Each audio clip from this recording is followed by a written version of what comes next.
Years kami magnobyo ni Baron, 48 years kami mag-asawa. And even on the last day that he was alive, he prepared my breakfast with 3 flowers on my breakfast table. In the afternoon, we brought him to the hospital. The following day, he died. Yes, masakit. Tsaka, it is a pain that does not heal, that does not stop. So,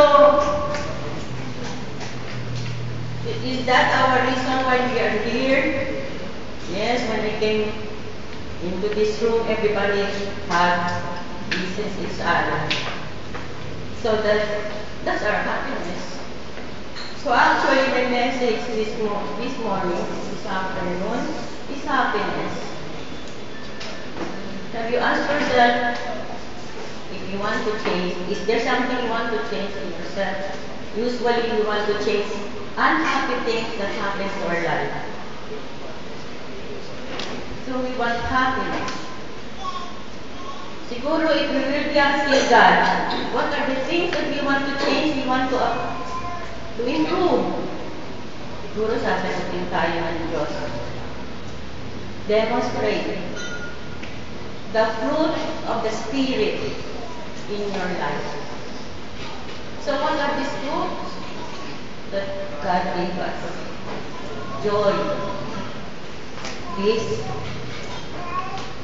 kindness, love. Yes, love, faithfulness, gentleness, self-control. Control your tongue. Because the moment you utter a word which hurt or offend anybody, it's like an arrow you shoot into the air, it won't come back anymore. Now, there are so many ways we can give love, we can give happiness. Very simple. You see an old lady carrying a heavy bag, you can help the lady, you can help the person, help the person. What else wants to show you love and kindness? Visit a sick friend. Visit a bereaved family. Or reach out to a person who could not be paid.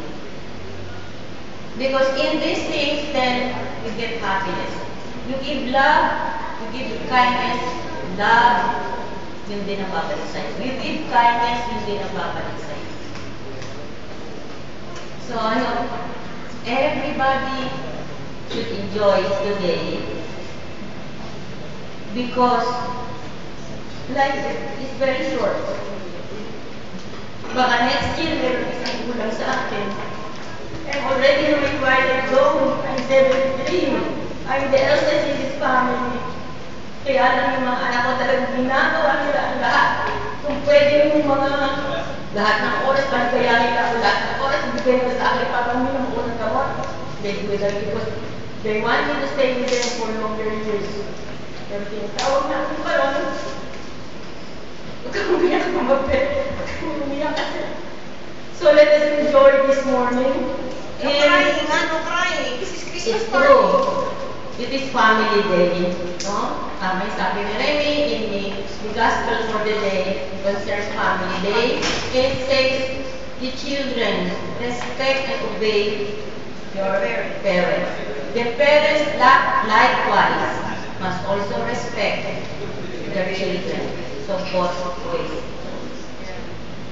So let us give love and kindness to everyone. Yes. To everyone, not only today, then maybe we should practice it the whole day.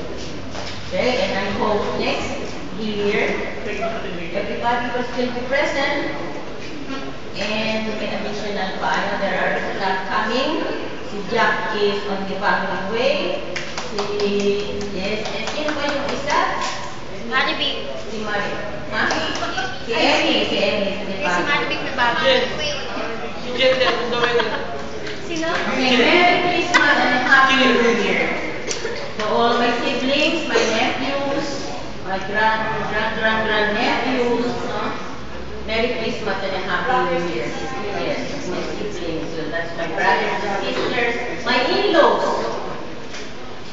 Merry Christmas. And those who are here serving us, Merry Christmas and a Happy New Year. I hope and wish you give love and kindness to one another. In fact, ang aking giveaway symbolizes love and kindness. It's something sweet, love, sticky, so we bow together. Thank you.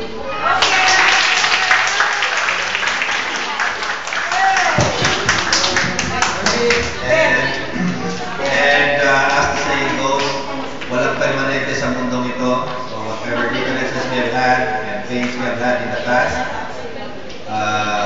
mahihilom ito ng panahon, time will heal, and may katapusan din ito. And as the theme goes, is January was fine in 2009, and it will be God sent in 2010.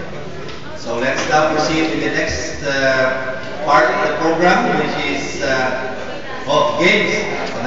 Games. Okay, we will have at least 5 games prepared for this afternoon, and the first game will be a competition.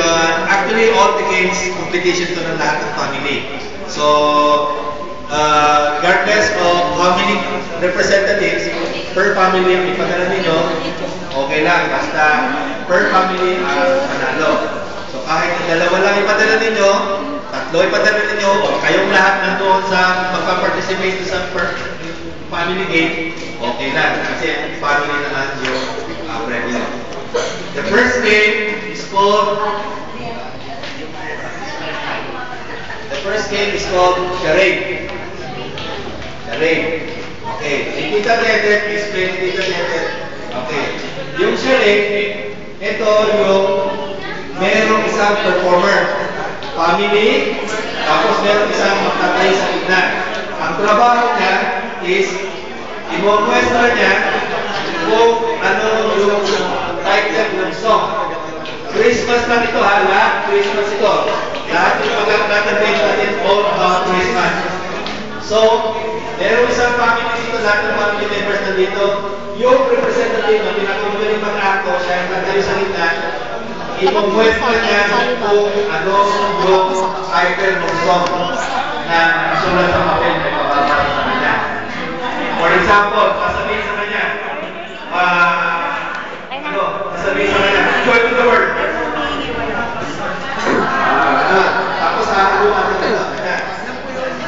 Daniel, alam mo. Sumali mo lang sa games. Kasi dahil ko ayaw sumali. Sakto na yun. Bonus na yun. Bonus. Sumali to eh. Okay. Let's now go on the participation.